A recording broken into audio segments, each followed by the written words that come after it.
Namaste, friends. I've been away for a few weeks traveling, so it's really nice to be back home and with you live streaming. Maybe I'll begin with this is a story about the poet Hafez, and a man was talking to him about a profoundly enlightening experience. He had a vision of God and this sense of experiencing, merging with light and love. And he asked Hafez whether it was real. And Hafez then asked him, do you have any goats? And the man nodded. Do you have a wife? Yeah. Children? Yeah. Siblings? Yeah. Parents, friends? So he nodded at each.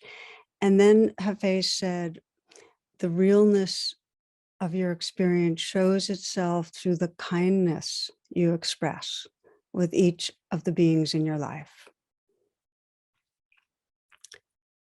And I think about that a lot, that the outer expression of awakening heart is that kindness. And pretty much every contemplative path or religion that I've ever encountered uh, describes it this way. It really honors the heart that can be generous and kind and friendly.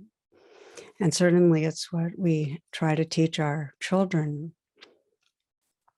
There's a story I've always liked of a mom who's preparing pancakes for her two sons. Kevin's 5 and Ryan's 3. And the boys start arguing over who gets the first pancake. So the mom sees this as an opportunity for a moral lesson and said, well, if Jesus was sitting here, he'd say, let my brother have the first pancake. I can wait. At which the older boy turns to his younger brother and says, Ryan, you can have the first chance at playing Jesus. So we don't always embody, but we know that when we're kind, when we're generous, when we're open-hearted, we're really living from our most evolved self, our best self. And the same is true collectively, that an evolved society is rooted in compassion.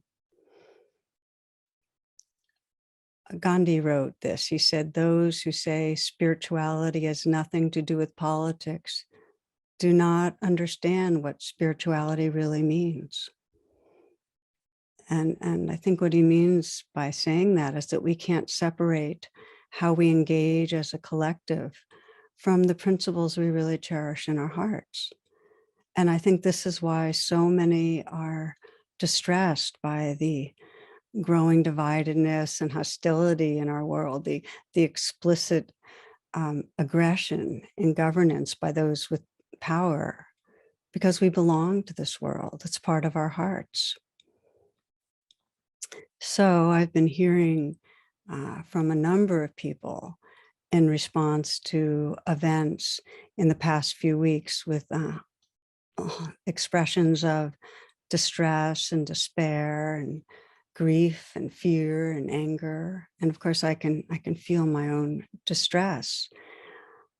And the big question many wonder about is how can our spiritual path, how can our practices guide us in relating to what feels to many like a descent into the dark ages, particularly here in the United States. Of course, it's global, but it's acute here recently with the Supreme Court rolling back women's rights, allowing handguns in public, blocking the capacity of government to meet our climate goals and more, and all against the will of the majority. And so there's this sense of this deep backslide. It's a backsliding of democracy. And it's important to note, I think, that whenever rights of non-dominant groups are taken away, that always goes hand in hand with a backslide in democracy. So in these last weeks, I do keep thinking of Gandhi, who really dedicated his life to freedom, inner freedom and outer freedom. And he was asked by someone, what do you think of Western civilization? And his response was, it would be a good idea. So friends, today's reflection: how in our personal and collective lives can we meet the darkness, the suffering that's here in a way that brings healing and freedom? And to start by saying that it's one of our major human delusions, and it's happened through different times of history, that this is how it is. We're at the kind of end chapter, and it's bad news, and it's a descent into chaos, a never returning descent into chaos and catastrophe. So we tend to fixate on the current and in times in a narrow way and forget the past, the distant past, the future, the distant future. So we might forget right now how our worlds seem during catastrophes like Black Plague or Depression or the 2 world wars. We might forget that our ancestors survived and adapted through unbelievably harsh circumstances, many through slavery, through pogroms, and more. And we forget the amazing resilience of life. We forget that the trajectory of our human evolution, and albeit it's in fits and starts, has been towards decreasing violence, towards more collaboration. And we also forget how stress, the really big stressors, actually can bring forward untapped creativity and intelligence, that our descendants can continue to adapt in ways that we can't even imagine. So I say this because we need a larger view. We need to sense the vastness and mystery we belong to. I often think that this is a universe that, according to science, sprung forth from a singularity, a single concentrated point, okay? And it's still expanding. And where did that point come from? How can there be a beginning without something before? What's before? And is this all a beginningless, endless experience? The mind can't grasp it. Within this mystery, there's the mystery of love. What is it? Of awareness, of poetry, of beauty, of acts of kindness and compassion. Cosmetologist Brian Swim put it this way. He said, the earth was once molten rock, and now it can sing opera. So we need a wide view, and we need to be able to arrive again and again in just this moment, in the sounds that are right here, in the fragrance, the smells, the sensations, the breath. We need to be able to shift from our thoughts about the world into this living world, this presence and mystery that are flowing right now through us. A friend was given a wristwatch. It's something that someone had gotten at one of the Thich Nhat Hanh retreats in Plum Village. And at the center of the watch, there's the word "it." And then every 15-minute interval, all that's written is now, now, now. It's eternally now. So I reflect this morning, just this morning, now, moments of that nowness have included, cuddling with my very elderly dog. And of course, I'm appreciating moments with her because she is so elderly, the softness of her fur, and she smells good and she's warm. And then, the taste of my protein drink, which I really love. It's thick and satisfying, and meditating and listening to the sounds of the wrens and the cardinals and the crows, and feeling the movement of the breath, just quietness. So moments of now. And then there have already been moments of taking in the news and feeling alarm, feeling that kind of sinking feeling, the bad othering, the distress. So daily, it's like this. There's pleasant and there's unpleasant. And with the painful emotions, depending on the quality of presence, they either unfold into deeper presence and a quality of tenderness, of that kindness that Hafiz pointed to, or I get stuck for a while. And this is what I want to explore together. How we free ourselves when we start really sinking and we get stuck and we lose access to that wider view, and we lose access to the kindness of our hearts and to some clarity. And the image and the teachings that inspire me, this comes from the Tibetan tradition. And you can see it in the artwork and the mandalas kind of at the entrance of temples. It's images of these animal-headed gods and goddesses. We'll call them the shadow deities. And they guard the entrance to sacred space. And so these are the energies of anger and wrath and revenge and fear and hatred and delusion.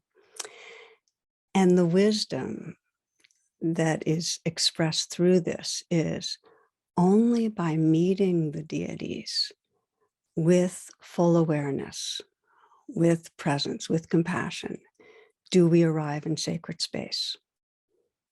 It's not because the deities aren't there. It's a given in life that they're there. And not only that, they're not bad. In other words, what we call the shadow or darkness or, the animal-headed goddesses, they're not bad. They're primitive expressions of universal energies that are rigged in every nervous system. They're part of survival. And yet they're confused. They're not in their fully evolved state. So they're confused because they're filtered by a perception of separation.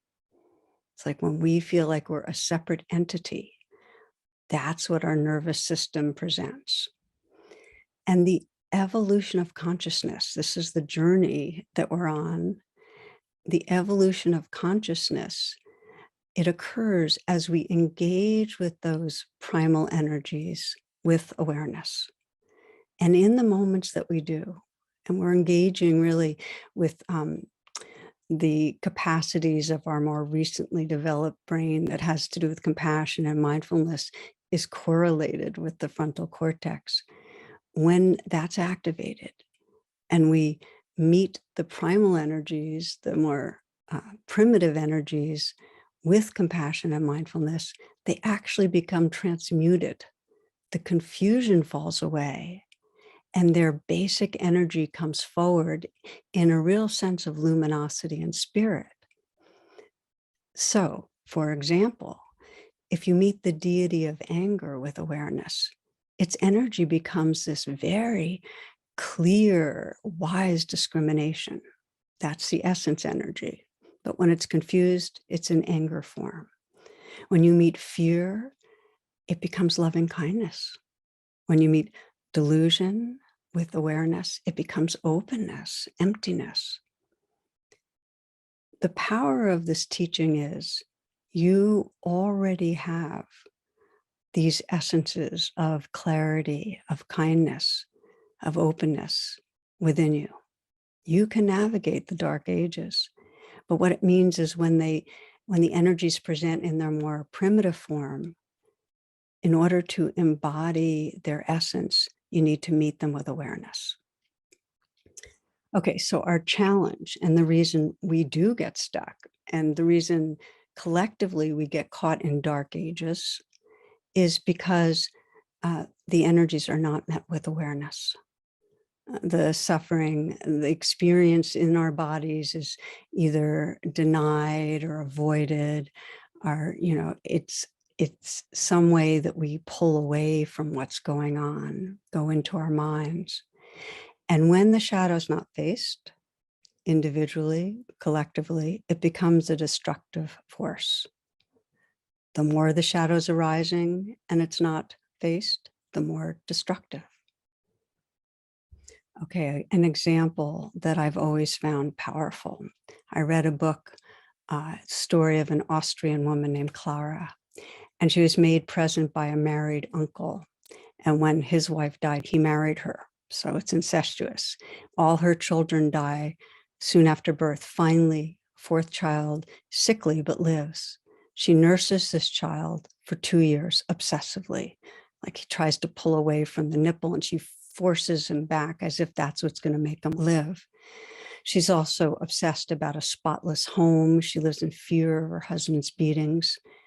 Her son grows up exceedingly fearful as an adult. He's afraid of microbes. He's afraid of germs, of dirt. He feels the very blood, this incestuous blood in his veins is dangerous, and that it's going to bring about defects and feeble-mindedness. And he's afraid of gossip about his incestuous family. He never has children. He's afraid of tainted blood. He's terrified of cancer, which took his mother's life. And he's horrified that he had suckled at her breast. He's afraid of moonlight, horses, snow, water, the dark, of judges, of Americans, of old men, of poets. So the question is, how could anyone live with so much fear? Those shadow emotions. Here's what he did. He seized on an all-encompassing explanation for the existence of sin and disease, for all his failures and disappointments. It was not weakness in his parents, his blood, his mind. He was faultless. Others were filth. He could not change his china blue eyes, but he could change the world they saw. So he would identify the secret source of every evil and root it out. Free Europe of pollution and defilement. Only health and purity would remain. Are such grim and strange facts significant or merely interesting? So here's another. The doctor who could not cure Clara Hitler's cancer was Jewish. So this is written by Mary Russell in her book, A Thread of Grace. And you can see so powerfully how the shadow deities come up. And when that self-hatred's not processed, it's turned outward to blame and hate others. And it's very explicit in Mein Kampf. And I haven't read, I just read commentaries. But Hitler depicts a world in which the enemy is everywhere. And I hope this is sounding familiar. The reason I'm spending time is this is kind of an archetypal pattern when humans don't face the shadow deities. When we don't face fear, it's like dangers everywhere. And Mein Kampf expresses his fear of inferiority, which drives the need to dominate others, so he's not going to be dominated. So you can see that fear of other makes other less than human. It's kind of a demon of sorts, and it's something we have to arm against, oppress, subdue.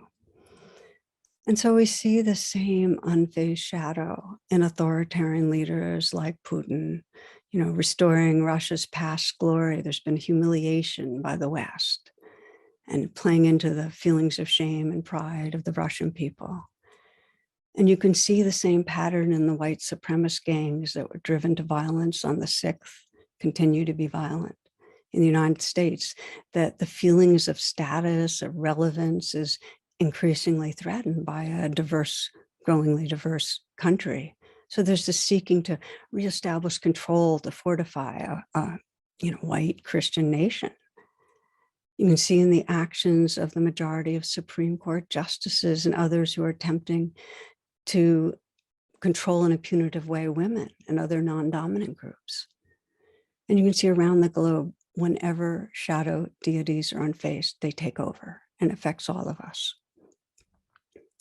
So the challenge is, to the degree the shadow takes over, we get cut off from really our potential, our intelligence, our creativity, our empathy, our kindness, that choices and actions are driven by primitive fears. And I always find interesting that Supreme Court Justice William O. Douglas said, at the Supreme Court level where I worked, 90% of our decisions are made on an emotional basis. The other 10% is our rationalization for the decision. So those are chilling percentages if the emotions are primarily fear, anger, and aversion. And whenever the dominant strata of a society feels threatened, and in current times markedly, this is in the United States, white Christian male, that dominant strata becomes more cruel, more hateful, more violent, more punishing, more oppressive. So what I want to emphasize here and here on in is that when others are caught in the shadow, in unprocessed feelings, their violence brings out our shadow. It's contagious. We get angry and hateful towards those who, out of anger and hate, get aggressive. We react in kind, and it can spiral into a deeper and deeper sense of the dark ages. It perpetuates suffering. So on a lighter side, one of the Gary Larson cartoons I clipped years back, this back in the days when people clip things, it has two women behind the locked door and they're peeping through the window at a monster on the doorstep. And one saying to the other, well, yes, Edna, it is a giant, hideous insect, but maybe it's a giant, hideous insect in need of help. You know, and when others in our society act in ugly ways, let's say they use their power to harm vulnerable others, we don't view with the eyes of compassion. We get angry and feel aversion. And I'm speaking for myself too. And as I mentioned, we run the risk of adding to the darkness. So the teachings that are embraced by so many spiritual leaders, Gandhi, Mandela, Martin Luther King, they're summarized beautifully in the Buddhist text that hatred never ceases by hatred, but by love alone is healed. This is the ancient and eternal law. I come back to this verse again and again, and if you've been with me for a while, you'll hear me speak it, because no matter what we think is going on, hatred never ceases by hatred, but by love alone is healed. So let's now look at how, when our own primitive energies are flaring, do we find our way back to a wise heart? How can we meet the shadow deities with presence? And I'll share a story that's a very common example in recent days. And I'm sharing it because it's a friend, colleague who I just talked to a few days ago. And she has, for several decades, been working with inner city teens in a program that helps teens graduate, gets many of them to college. The program now includes mindfulness. It's beautiful. And she stayed in very close touch because she was very close with several of the teens. One of them that she was telling me about the day before yesterday is now an attorney. She went to college. She's a public defender. She's married. She has 2 children. Well, this young woman, when she was in the program, was raped at age 15. And as you can imagine, her life would have been entirely different if she had had her child. Which she didn't. And my friend could have told me more stories, and you know about them. You know about them. And so my friend, as she was talking to me, saying, she's struggling with the feelings of hatred and anger at the Supreme Court justices, the majority, and those in power in the states that are clamping down on women's rights. It's just the punitive quality of it, turning the most vulnerable in our society into criminals. And so we were on Zoom, and I guided her. We decided we'd do a practice, which is really how to meet the shadow deities. And so she got in touch with what was there and named it, anger, hatred. That's the beginning of mindfulness, to name it, and then to allow it to be there. You know this from Rain, recognize and allow it to be there, not to make it wrong. This is part of the waves in the ocean. And then to really feel it, to investigate by feeling where it lives in the body, the heat, the pressure, just offering that gentle presence. Yep, you can be here, you can be here. I invited her to let it be as big as it wanted to be. Sometimes with anger, I'll say, let it rip, and it's not the thoughts, but the feelings. That's what's key. And that anger and the rage in her, it just felt a huge space.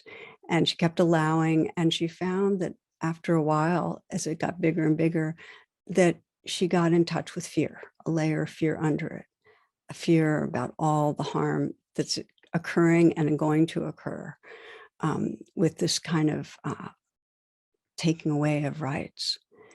And invited her to put her hand on her heart, as I'm doing right now, and I often do, and just to hold that with a real deep kindness. And as she did, the fear turned into a grieving for all the women who are suffering, and not just women, because she's well aware, as so many of us, that the movement afoot is to deprive many vulnerable, non-dominant groups of rights. Just sensing her caring for all the vulnerable people that are being oppressed. And then just invited her, after offering that kindness to the feelings and inner, to just rest in that. In other words, to rest and be that tender, caring space.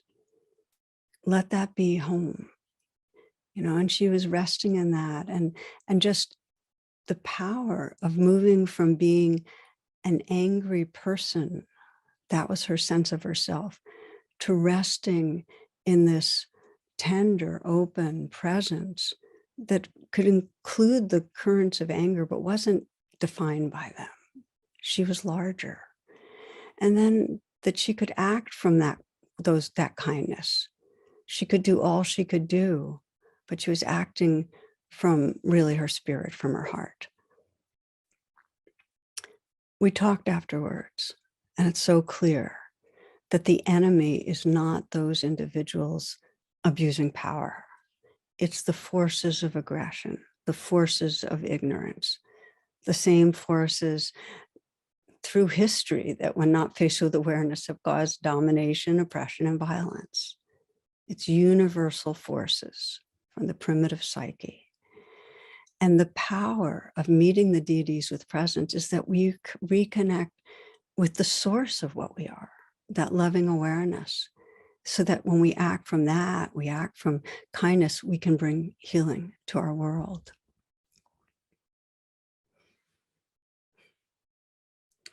Many of you probably have heard of Gary Snyder. He's a poet and environmental activist for over 50 years.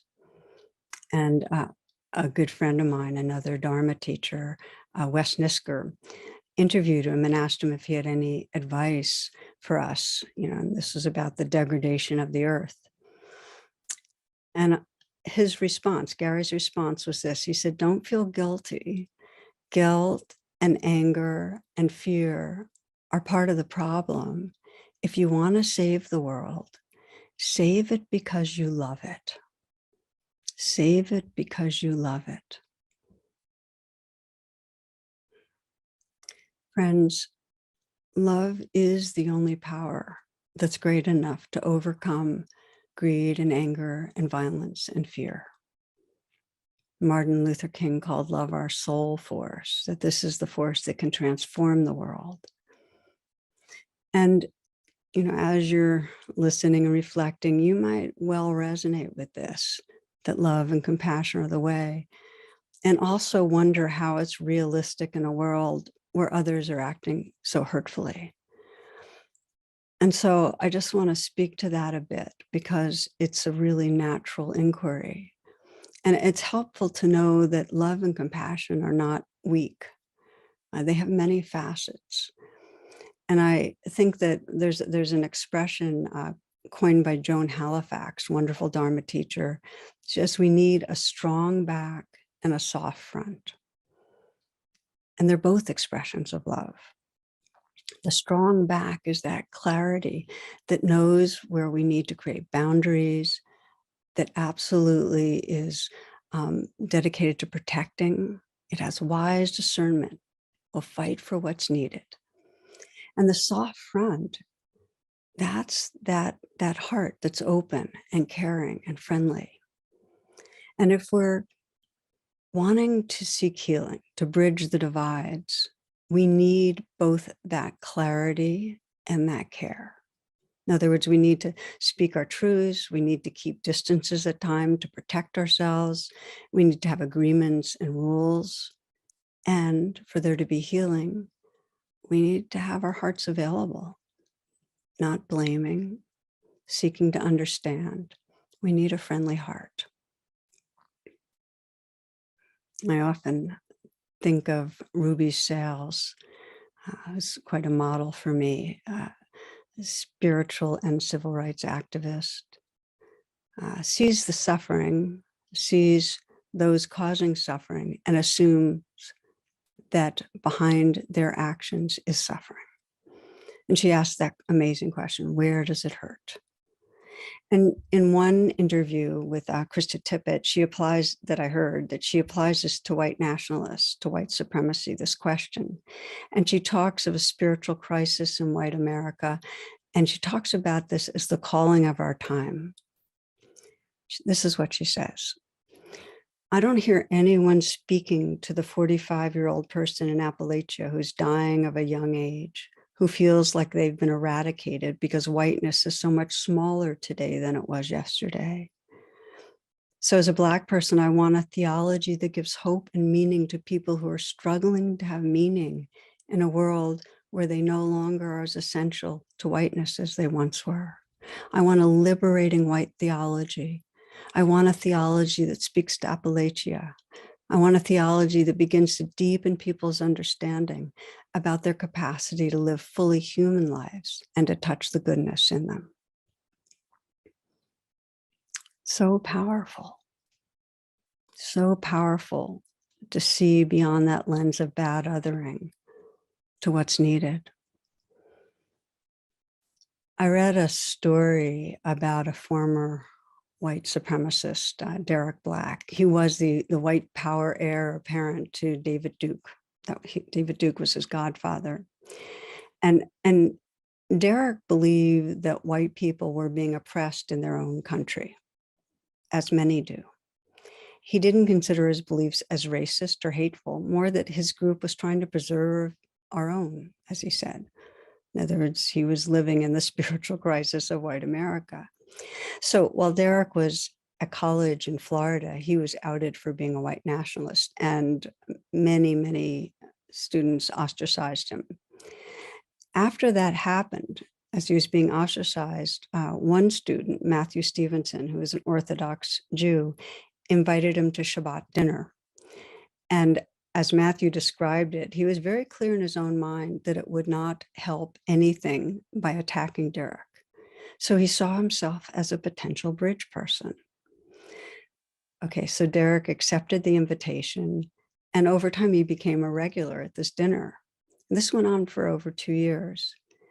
And initially they both avoided talking about Derek's activism. Instead, they actually just went about establishing a friendship. They talked about other things, including religion, which they were both interested in. And they'd go for walks, go to the bay, see the sunset, just be friends, be humans together.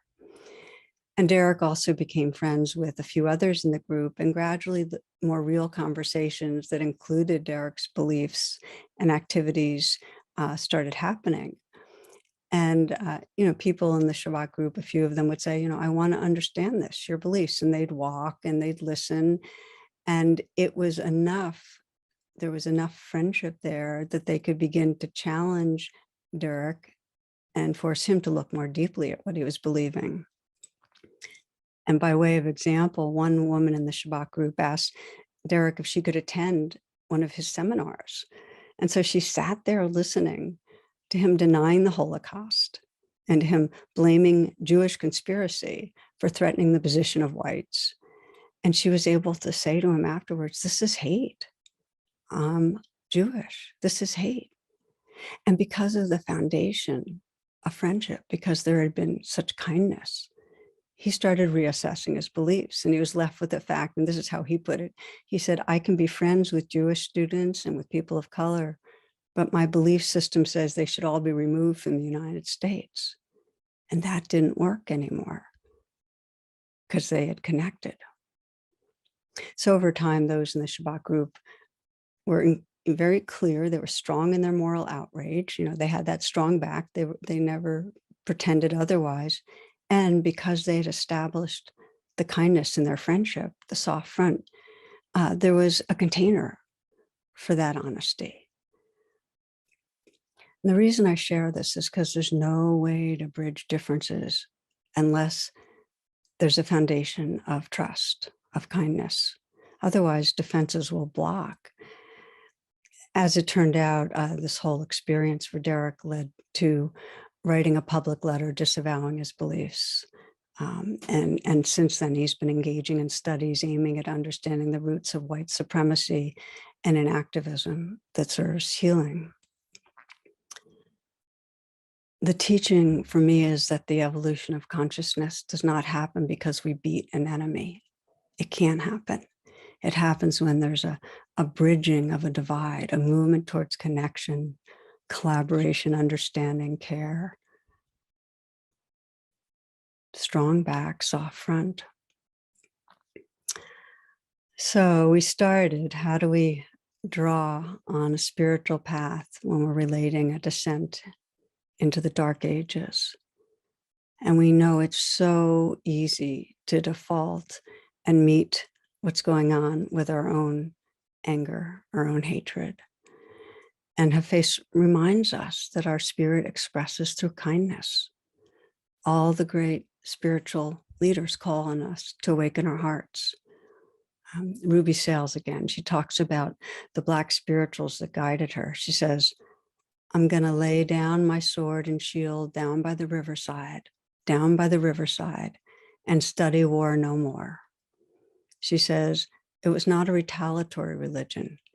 It was a religion predicated on right relations and love and nonviolence.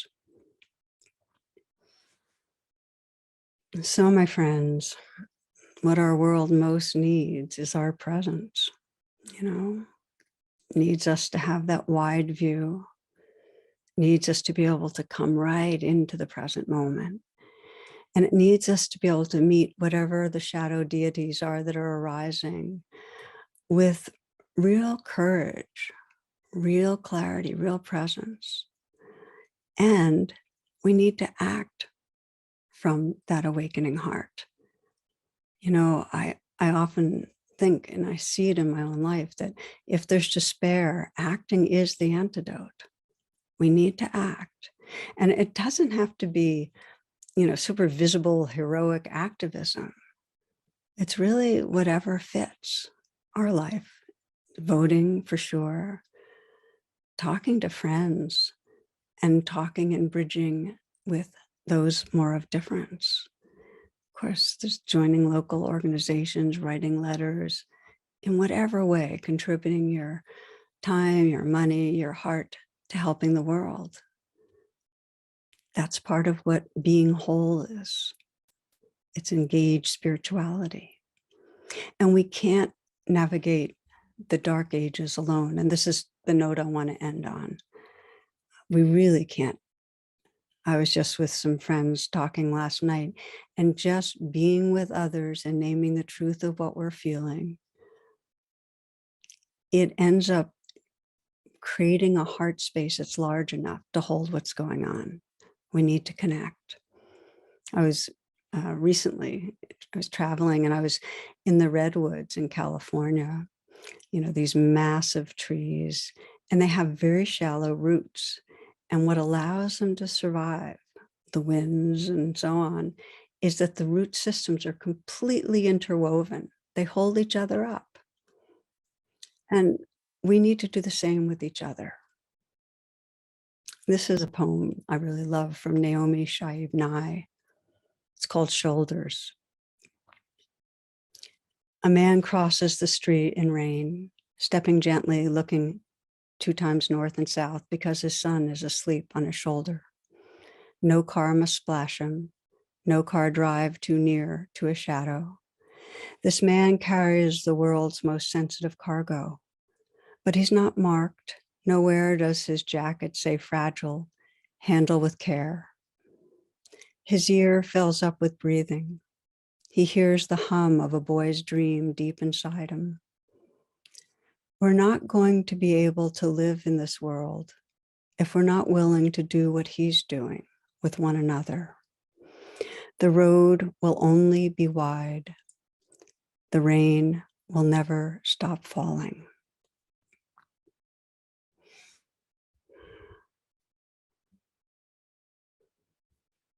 So the shadow deities will keep arising.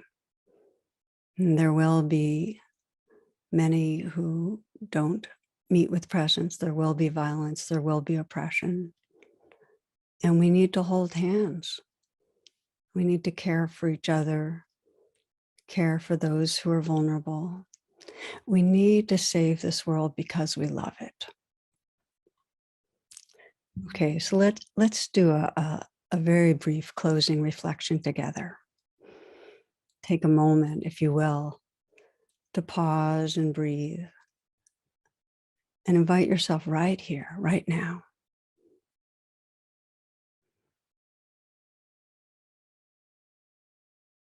Feel your breath, feel your body breathing. Let your senses be awake so you hear the sounds around you, let them wash through.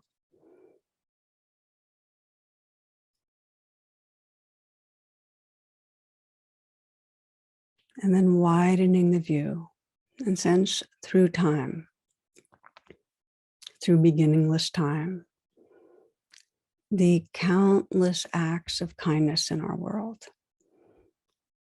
the countless moments when others have been in need or sick or vulnerable or lonely, and someone has reached out. Just imagine countless acts of kindness.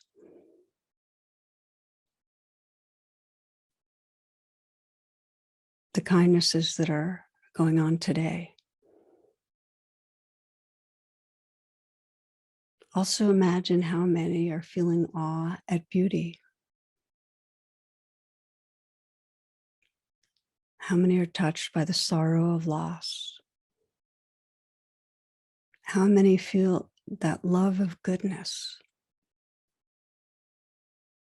Want there to be healing in our world?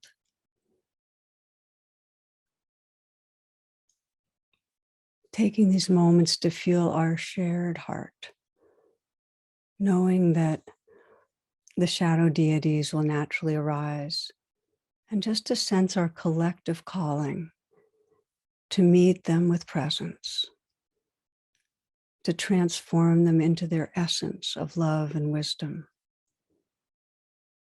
and to live from that, to live from kindness, together creating the world we believe in.